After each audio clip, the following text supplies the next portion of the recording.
绑匪绑架了我老公，打电话恶狠狠地问我要赎金。你老公徐明泽在我手上，要是明天看不到20万就撕票。我，哈哈哈哈，用不着等明天了，你们今天晚上就撕吧。大家好，开始今天的分享之前，希望你能给人间烟火点个订阅，我将会分享更多优质的内容。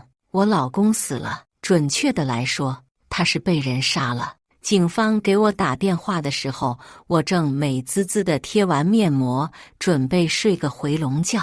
等我赶到医院的时候，也没来得及见到我丈夫最后一面。听警察说，他是在一辆燃烧着的面包车上被发现的，身上还有明显的好几处伤口，初步断定是被利器所伤之后流血过多导致昏迷，之后吸入大量烟尘致死。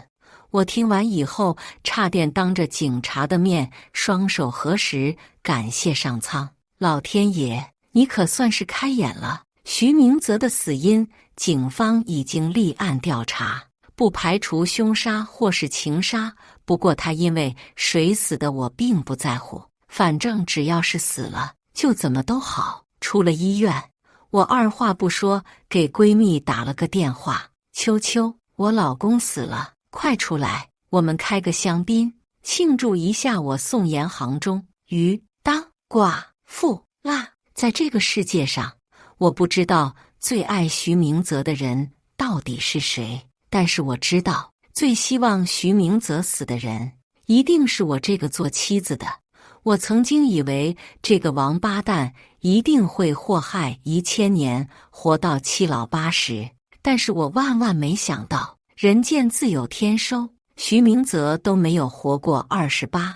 不过在正式开始庆祝之前，我一定要把这个好消息告诉我的公公婆婆。第二天一早，我特意化了个精致的妆容，正准备换鞋子出门时，门铃却响了起来。刚一打开门，我就听到婆婆尖利的哭腔：明泽呢？明泽是不是没了？我问你话呢，我问你，我儿子是不是没了？是不是？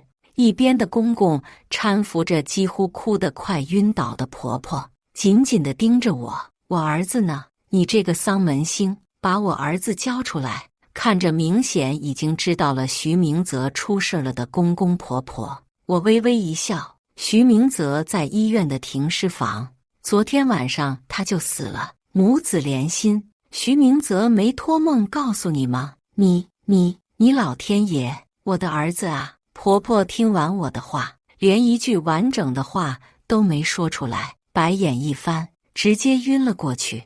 一边的公公连忙去搀扶，又招呼我上前打电话：你是死人啊，你妈都晕过去了，你还站那里干什么？可是不管公公怎么谩骂，我都只是站在原地，冷眼打量着这对夫妇。比起这3年来他们对我的种种行径，现在的我没有火上浇油，已经算是我大发慈悲了。只是我公公婆婆显然也没有那么容易罢休的。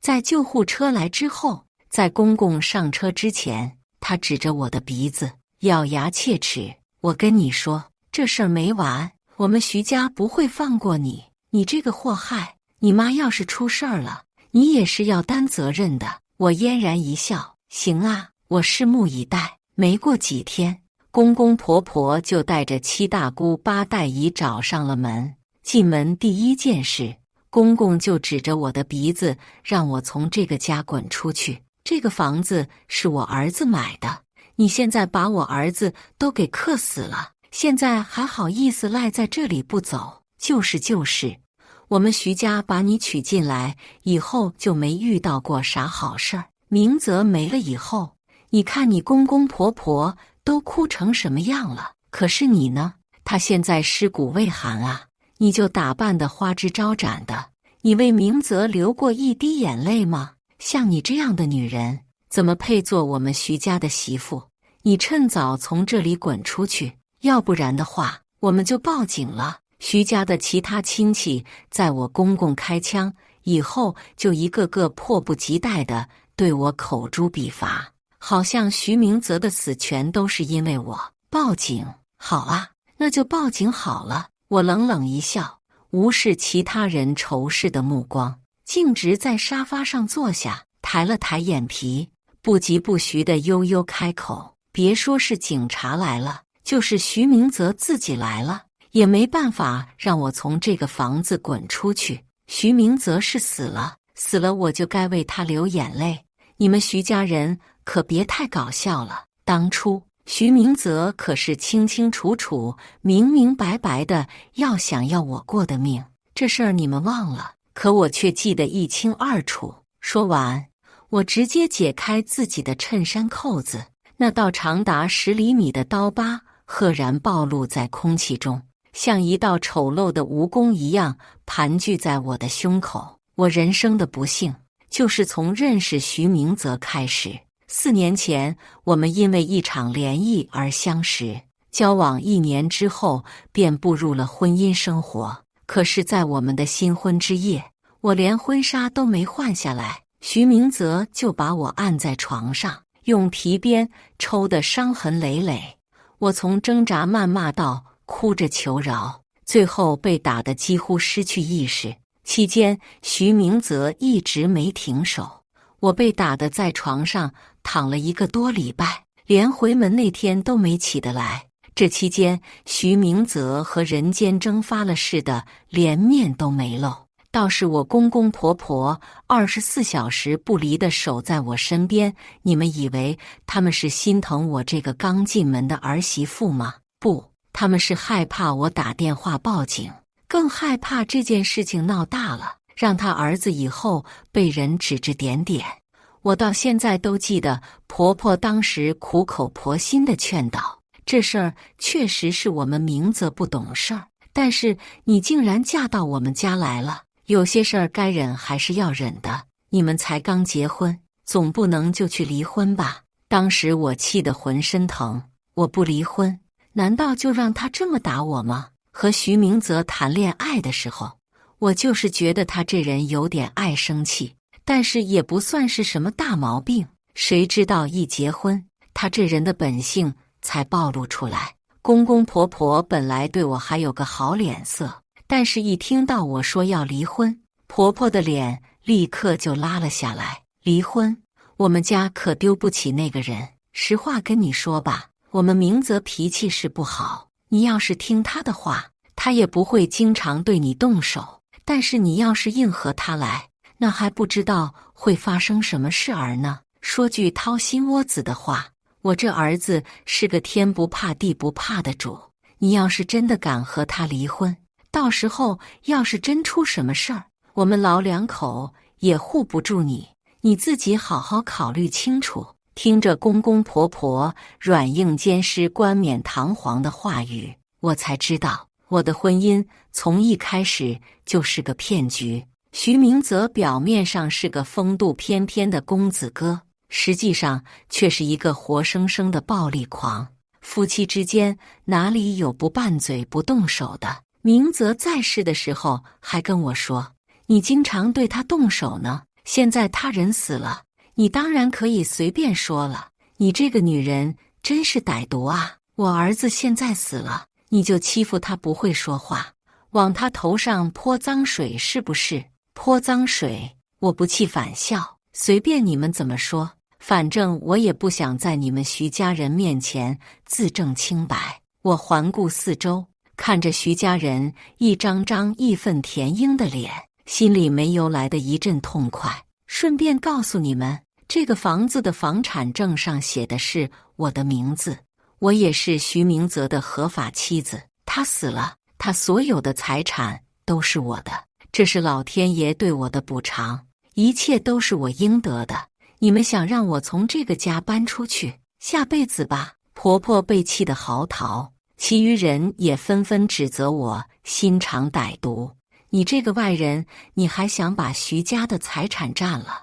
你这是要你公公婆婆的命！明泽九泉之下，知道你这么干，他都闭不上眼，是吗？那不是更好了？我直接笑出声。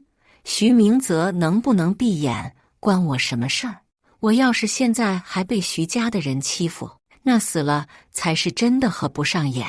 我最后再提醒你们一次，这里是我家，你们要是再不走的话，我就报警了，到时候就让警察教你们该怎么做人。我收敛了神色，冷着脸对一屋子的牛鬼蛇神下了最后的通牒：有本事你就报警，这是我儿子的房子，警察来了也别想把我赶出去。公公婆婆气得乱颤，干脆一屁股坐在地上耍赖，大有在这里安营扎寨的气势，就跟大街上那群碰瓷的人似的。既然如此，我也没必要客气，当着他们的面直接打电话报了警。人民警察的办事效率就是高，不到半个小时，辖区的民警就上门。公公婆婆见状，正要上前喊冤枉，我直接挡在警察面前，先一步开口：警察先生，我是这栋房子的业主，这群人私闯民宅，还对我进行谩骂，还请你们一定要帮我。明明是你仗着2个老人没有依靠，欺负他们，现在怎么倒打一耙？一边徐家的亲戚忍不住开口：没有依靠？那你们不是他们的依靠吗？今天里里外外10几个人把我围在家里，气势汹汹地想把我从我家赶出去，现在你们倒是说自己没依靠。我站在警察身边，毫不客气地反击：行了，都别吵了。民警同事无奈摆手，在了解了事情的始末之后说道：这种情况确实是很复杂，但是你们这种聚众闹事的方式，不仅仅解决不了问题，说不定还会把事情闹大，最后弄成适得其反。不如你们去法院，让法律解决问题，行不行？当然可以。我冷静地凝视着被训斥了一顿的公婆，那我们就看看法律到底是帮理还是帮亲。行，我们就上法院，看你这个丧门星可以嚣张到什么时候。前来帮公婆撑腰的亲戚，在听完民警的教育之后，一个个丧眉搭眼，偃旗息鼓地搀扶着公婆离开。只是公婆在临走的时候，看着我的眼睛就像是淬了毒火似的凶狠，但是我一点都不害怕。要是我真的是那种胆小怕事的女人，只怕是我和徐明泽结婚3个月就死在他的手上了。在公公婆婆从我这里离开后的第3天，我就收到了法院的传票。看着公章的白纸黑字，我当即就去我们当地最好的律师事务所，请了最厉害的律师，花的还是徐明泽这个死人的钱。徐明泽在新婚之夜把我打得下不来床之后，人间蒸发，半个月后才重新回到我面前。和所有有暴力习惯的男人一样，他见到我的第一面就是扑通一声跪下来，哭着向我道歉，说那天晚上就是酒喝多了，控制不住自己，恳求我不要和他离婚，更不要和他分开，并且一再保证绝对不会再对我动手。我看着他哭得通红的双眼，恨不得一刀子把他捅死。我要是相信他的花言巧语，我就是还没被他打够的傻逼，但是我却根本没有和他提离婚，甚至是从他身边离开的机会。他像个变态一样，脾气上来的时候会限制我的人身自由，甚至是拿我父母兄弟的性命做威胁。一个女人结婚之后，似乎终身就和自己的丈夫绑定。在这种情况下，我无处可逃，但是这不代表我没有做从他身边离开的准备，而我没想到，就连老天爷也在暗中帮助我。法庭上，我的公公婆婆要求我把名下的所有财产全部退回，要求我净身出户。他们给出的理由是，我和徐明泽夫妻感情早已破裂，我没有理由继承徐明泽的所有财产。我方律师二话不说，直接摆出了写着我名字的房产证和行驶证，以及各项婚内财产证明。这种实打实的证据可比什么情感牌来的管用。想把我应得的从我手里夺走，那是不可能的。见状，公公婆婆又改了主意，说即便是婚内财产，也有他儿子的一半，他们作为父母也有继承权，为什么独独给我这个没良心的老婆？闻言，我的腰杆挺得更直了。徐明泽这几年根本没有上过一天班，一直都在家里啃老，哪里来的收入？他又哪里来的财产？那婚房呢？婚房还是我们老两口当时买的，你们家就出了一个装修钱。现在别以为写上了你的名字就是你的了，天底下没有这样的道理，是吗？可是这房子是徐明泽明确表明了赠与我的，难道这事儿你们也忘了？没关系，我这里有徐明泽的亲笔签名，可以帮你们回忆起来。我早就知道公公婆婆一开始就盯着我现在住的房子，所以直到这个时候才拿出提前准备好的资料，白纸黑字，清清楚楚、明明白白地写着徐明泽本人愿意把这套房产赠与我，成为我的私人财产，时间和签字都清清楚楚，上面还盖了徐明泽的公章。这下就连这套房产，公公婆婆都摸不到边角了。法官毫无意外地站在我这边，宣布公公婆婆败诉。我捋了捋头发，微笑着和律师道了谢，而后信步走出了法院。但是还没等我上车，就被赶出来的老两口拦了下来。你就这么恨我们是不是？恨不得把我们吃干抹净才罢休？公公痛心疾首的一手捂着胸口，一手指着我，你这么做是要遭报应的。真正遭报应的人现在躺在太平间里。我扬起下巴，毫无畏惧。别以为我是白得了你这套房产的，要不是徐明泽当初发疯用刀把我直接捅进医院，我在 ICU 住了半个多月，你们怕把这事儿闹大，怎么可能让徐明泽写那个房产赠与书给我？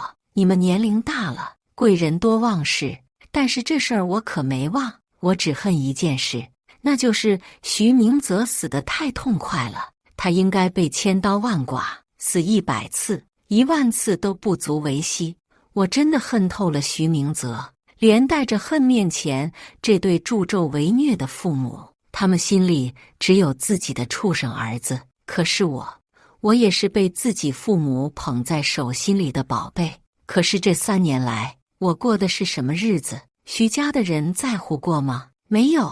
你简直……婆婆被我气得说不出话来。我上前一步，冷冷地盯着他们。别以为我不知道你们为什么这么卯足劲了争家产，你们是在为自己的亲孙子争吧？徐明泽早在外面有了一个女人，还怀孕了，是不是？公公愣在原地。你是怎么知道的？我只是冷冷一笑，并没有回答这个愚蠢的问题。在那天之后，公公婆婆没在我面前露面，听说他们一直在准备自己儿子的丧礼。但是既然是徐明泽的丧礼，我这个当老婆的怎么可能不去现场呢？你还真要给他奔丧啊？闺蜜靠着墙，看着认真挑选衣服的我，这可太不符合你的性格了，你可太了解我了。我嫣然一笑，拿出早已准备好的衣服，今天我就去好好送徐明泽一程。徐明泽作为徐家的独苗，就这么没了。我公公婆婆痛彻心扉，葬礼都是选的最高级别，但是那又有什么用呢？人死不能复生啊！我推开车门，看着面前气势恢宏的殡仪馆，感慨。公公婆婆正在门口神情哀戚地向来的宾客道谢。我见状，直接走上前去，刚走到公公婆婆面前，老两口见了我就被我气得翻白眼，而其他人的目光几乎全部凝聚在了我身上。今天是我儿子的葬礼，你竟然穿一身红，你是存心让他走得不安生是不是？婆婆指着一身红色长裙的我，手指都在颤抖。没错，我就是故意的。在徐明泽去世的时候，我第一件事就是去商场买了这件红色连衣裙，目的就是在今天穿上，好好给我死去的丈夫和还在人世的公公婆婆看看，人都死了，还有什么安不安生的？我今天穿这身衣服，单纯就是让你们不痛快的。我抬起头，目光越过公婆的肩膀，看向了不远处的灵堂，那里正站着一个穿着黑色裙子的女人。虽然裙子宽大，但是依旧可以看得出微微隆起的腹部和略显粗大的腰身。四目相对，那个女人显然是注意到了我的存在，慌乱地低下了头，而公婆则是着急忙慌地挡住了我的视线。你还没闹够，你到底想干什么？我想做什么，你们很快就知道了。我最后深深地看了那女人一眼，转身离去。第二天，我直接开车来到公婆小区楼下，果不其然，就看到了正在楼下散步的女人。她小心地拖着自己的孕肚，走得很慢，显然是极其小心肚子的孩子。好久不见啊，丽丽！我按下车窗，对着她打招呼。啊！丽丽在看到我以后，顿时吓了一跳，转身就要往回走，但是我已经先一步下车，拦住了她的去路。当初见了我，还一口一个姐的叫着，现在见了我，怎么扭头就走？要不是我，你能认识徐明泽吗？我盯着她慌乱的脸说道。没错，眼前的这个女人正是我当初专门挑选出来放在徐明泽身边的女人。对于这种对我暴力成性的男人，既然我没有办法选择和他提出离婚，那我就要想办法让他回不了家。好在徐明泽这个花花公司好色的不了，我就专门安排女人接近他。他在外面有了这些莺莺燕燕，当然没时间回来对我拳脚相向。我当时算准了徐明泽会在你身上花大把的时间和金钱，但是我唯一没算准的就是你空有一副好皮囊，但是就是没长脑子，竟然会心甘情愿地给徐明泽生孩子，还和我断了联系。丽丽，我真是没见过你这么蠢的女人。我也是想借着孩子和徐明泽多要一笔钱的，但是没想到他就这么死了。丽丽显然是很害怕我，说话的声音都跟蚊子哼哼似的，所以你就火急火燎地找到了我公公婆婆。因为徐明泽一死，你肚子里的这个孩子就是徐家最后的根。让我想想，他们答应你什么条件了？一大笔钱，还是一套房子，又或者是以后吃穿不愁的生活？你就为了这点东西就把自己卖了，简直是蠢钝如猪。反正我就是出来卖的，只要生个孩子，这辈子就可以衣食无忧，以后孩子也不用给我照顾，这难道不是一件天大的好事？丽丽到现在还觉得自己聪明得不得了。你以为我公公婆婆真的会给你一大笔钱？看来你脑子真的是不够用了。我无奈地摇摇头，几乎对丽丽产生一点同情心了。你这话是什么意思？还不明白吗？他们为了让你把孩子生下来，就算是你要金山银山，他们也会毫不犹豫地答应。但是你有没有想过，等你把孩子生下来，你觉得那两个老狐狸会按照一开始说好的给你钱？他们的老本当然要留给自己的孙子，怎么可能还分一半出来给你这个和徐家未来毫无关系的女人？就算你跟他们闹，又能怎么样？你刚生完孩子，会有力气和他们斗，他们随便找个地方把孩子藏起来。至于你，爱去哪里去哪里，说不定到最后连住院费都不给你付，到时候你拿什么和他们斗？丽丽脸色煞白。你说的是真的？你不相信的话，那大可以试试，只是你要想清楚，你有没有试错的资本？丽丽的眼神中多了几分犹豫和迷茫。就在这个时候，我身后传来了一个尖利的声音：你这个丧门星，你又来干什么？不知道什么时候出现在我身后的婆婆突然冲出来，一把抓住了丽丽的手腕。和这种女人说话干什么？也不觉得晦气。我并不在意婆婆对我的谩骂，只是在丽丽经过我身边的时候，低声对她道：想清楚了就来联系我。果然，没过几天，我就接到了丽丽打来的电话：姐，这个孩子我不想留了，帮帮我吧。看来丽丽也不算是完全愚蠢，至少她还会审时度势。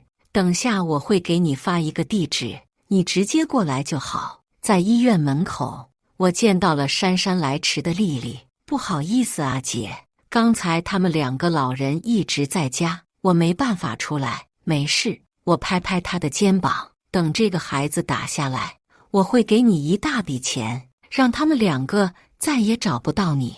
你拿着钱，好好生活。丽丽乖乖地点点头，但是脸上又带着几分不解：姐，你为什么一定要让我打掉这个孩子？徐明泽对你不好，但是他已经死了，留不留这个孩子，真的对你这么重要吗？如果你经历过我所经历的一切，就不会问出这样的问题了。这3年，我有那么几次差点死到徐明泽的手上，除了胸口的伤疤，还有腰部、大腿。我摸了摸头皮，摘下了戴在头上的假发片。有一次，他直接把我一大把头发揪下来，那种鲜血淋漓的场面比恐怖片还可怕。有的人说，人死了，一切都可以不作数了，但是徐明泽死了，我还活着。我身上的这些伤口和这3年如同噩梦一般恐怖的记忆，并没有因为徐明泽的死而消失。所以我现在做的这一切都是在救我自己，你明白吗？丽丽倒吸了一口凉气，继而坚定地点点头：姐，我明白了。我闭了闭眼，重新把假发片戴上，遮住了丑陋的伤疤，然后陪着丽丽做完了一项又一项的检查。看着手术室大门缓缓关闭，我终于可以坐在椅子上休息片刻。而就在这时，2个我预料之中的人走出了电梯，朝我快步走了过来。丽丽人呢？你把我丽丽弄到哪里去了？她还怀着我儿子的骨肉啊！婆婆试图冲过来揪住我的衣领，但是被我站起身轻巧避开。她现在在做流产手术。我指了指手术室前手术中的字样，不出1个小时，你儿子在这个世上的唯一的血脉也会断掉。现在你们是什么感觉？你简直是心如蛇蝎。公公的白头发一瞬间好像变得更多了。我们家到底怎么对不起你了？你要这么对我们啊？你现在就让手术停下来，算我这个老头子求你了行不行？要不然你要多少钱，我们给你，只求你把丽丽给放出来。说着，他们2个就跪在我面前，看起来要多可怜有多可怜。但是面对此情此景，我的心一点波动都没有，只是缓缓蹲下和他们平视。原来你们也知道孩子有多重要，那你们当年还让医生切除我的子宫。你们不是不知道，只是板子没打到你们身上，你们就不知道疼。就是再一次浮现在我眼前，结婚没多久的时候我就怀孕了，但是那个时候我心情低落，根本没有意识到自己怀孕。倒是我婆婆察觉到我不对劲，她借着要给我做检查的借口，把我带到私家医院，实际上就是想查查我肚子里面到底是男是女。得知是女儿之后，公公婆婆毫不犹豫地选择为我喝下堕胎药。但是由于那个时候我被徐明泽殴打，身体差到极点，总是堕胎药是把孩子打下来了，我也失去了当母亲的权利。而更可笑的是，直到我子宫被切除，我才知道我已经怀了身孕。他们当初对我做的事情，直到如今还历历在目，让我这辈子都没有办法做一个母亲。可是造化弄人，换他们现在跪在我面前下跪，求留他们徐家孩子一条命。天底下没有这么便宜的事情。公婆一会儿朝我下跪，一会儿要去撞手术室的门，但是全都无济于事。几十分钟后，手术室的门被打开，病床上，丽丽的腹部变得扁平，徐明泽那个畜生的种再也没办法在这个世界上存活。公婆彻底崩溃，两人老泪纵横，杀人诛心，到最后他们连最后一点希望都断了。这对于他们来说，相当于再死了一次。世界上还有比这更痛苦的事情吗？哦，对了，忘了告诉你们，你们埋在地底下的骨灰只不过是一罐奶粉。至于徐明泽的骨灰，早都被我换出来冲马桶了。我说完，无视他们崩溃愕然的表情，转身离开，最后头也不回地走出了医院。天空阴霾褪去，阳光正好。我在徐明泽身边蹉跎3年，好在他的皮鞭以后终于不会甩在我的身上。我会努力地当好一个有钱的寡妇，永远自由，永远快乐。以上就是今天分享的故事。大家有什么想说的、想吐槽的，欢迎在下方评论交流。也更希望能给人间烟火点个订阅，我将会分享更多优质的故事内容。